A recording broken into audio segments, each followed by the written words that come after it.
Hello दोस्तो, आजच्या नवीन कथेमध्ये आपल्या सर्वांचं स्वागत आहे. आजच्या नवीन कथेचं नाव आहे तुझ्या पंखांखाली मी. पुण्यातील आकांक्षा शिंदे ही स्वभावाने शांत पण स्वप्नांनी भरलेली मुलगी. तिचं एकच ध्येय जर्नलिस्ट होणं.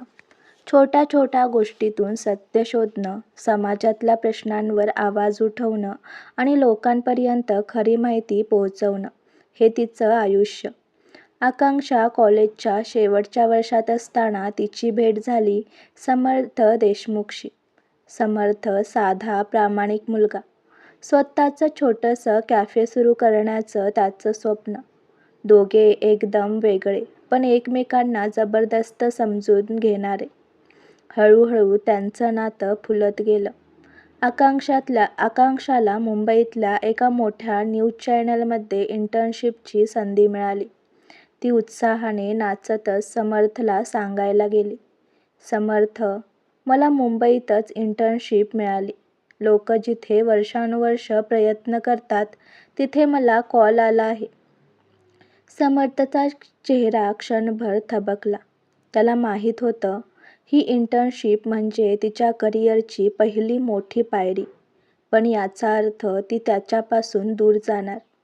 खूप छान, तो जबरदस्तीचा हसत म्हणाला.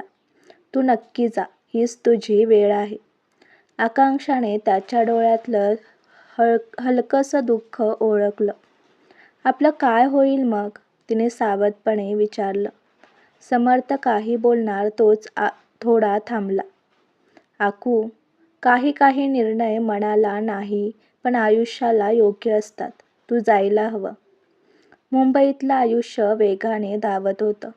आकांक्षा दिवसरात्र कामात, रिपोर्टिंग, स्क्रिप्टिंग, फील्डवरची धावपळ, सगळं नवीन आणि रोमांचक. पण या वेगाने एक गोष्ट मागे पडत होती, त्यांचं नातं. कॉल कमी झाले, मेसेजला उशीर होऊ लागला. कधी तर दोघे एकमेकांचा आवाजही ऐकू शकत नव्हते. एक दिवस आकांक्षाने फोन केला. समर्थ, मला वाटतं आपण. समर्थने तिचं वाक्यच पुढे नेलं. मीही तेच विचार करत होतो. कदाचित आपल्याला वेगळं व्हायला हवं. आकांक्षाच्या डोळ्यात पाणी आलं, पण समर्थचा आवाज स्थिर होता. जणू तो निर्णय आधीच घेतल्यासारखा. फोन कट झाला. आकांक्षा तासनतास रडत बसली. पण पुढच्या सकाळी तिने पुन्हा स्वतःला कामात झोकून दिलं. 4 वर्षांनी आकांक्षा देशातील सर्वात प्रसिद्ध रिपोर्टरपैकी एक झाली. तिचे तडफदार रिपोर्ट्स, निर्भीड प्रश्न आणि लोकांसाठी केलेली लढाई, सगळ्यामुळे ती लोकांची आवडती पत्रकार बनली. एका पुरस्कार सोहळ्यात तिला वर्षातील सर्वोत्तम युवा पत्रकार हा पुरस्कार मिळणार होता. स्टेजवर जाण्यापूर्वी ती थोडी घाबरली होती. त्याचवेळी बॅकस्टेजच्या एका कोपऱ्यात तिला एक ओळखीचा चेहरा दिसला. समर्थ. त्याचं तेच शांत हसू, डोळ्यात तीच ओळख. आकांक्षाचं हृदय धडधडायला लागलं. तू इथे? ती हळूच म्हणाली. तुला पाहायला, समर्थ सहज म्हणाला. तुझे होण्याचं स्वप्न पाहिलंस त्यात पोहोचताना मला स्वतःच्या डोळ्यांनी पाहायचं होतं.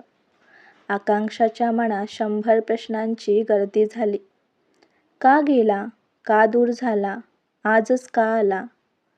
पुरस्कार सोहळ्यानंतर दोघे कॅफेमध्ये बसले. थोडा वेळ शांतता पसरली.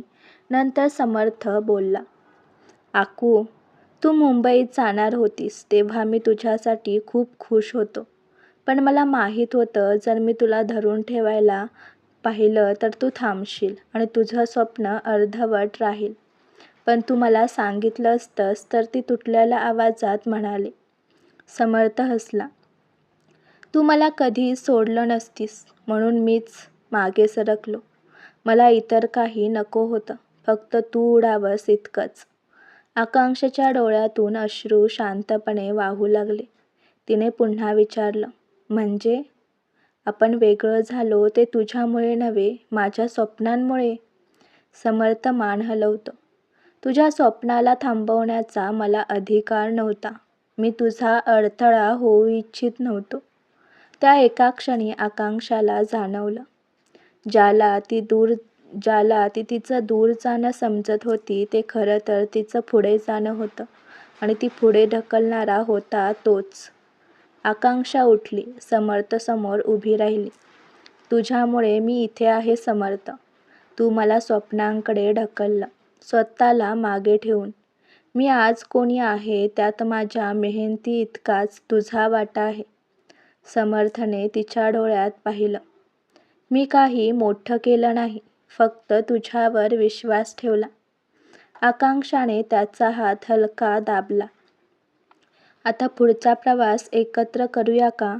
समर्थच्या चेहऱ्यावरच्या शांत, न बोलताही बरंच सांगणाऱ्या हास्याने उत्तर दिलं. त्या दिवशी दोघांनी एकत्र पाऊल टाकलं, भूतकाळ मागे ठेवून स्वप्नांनी भरलेल्या नवीन भविष्याकडे.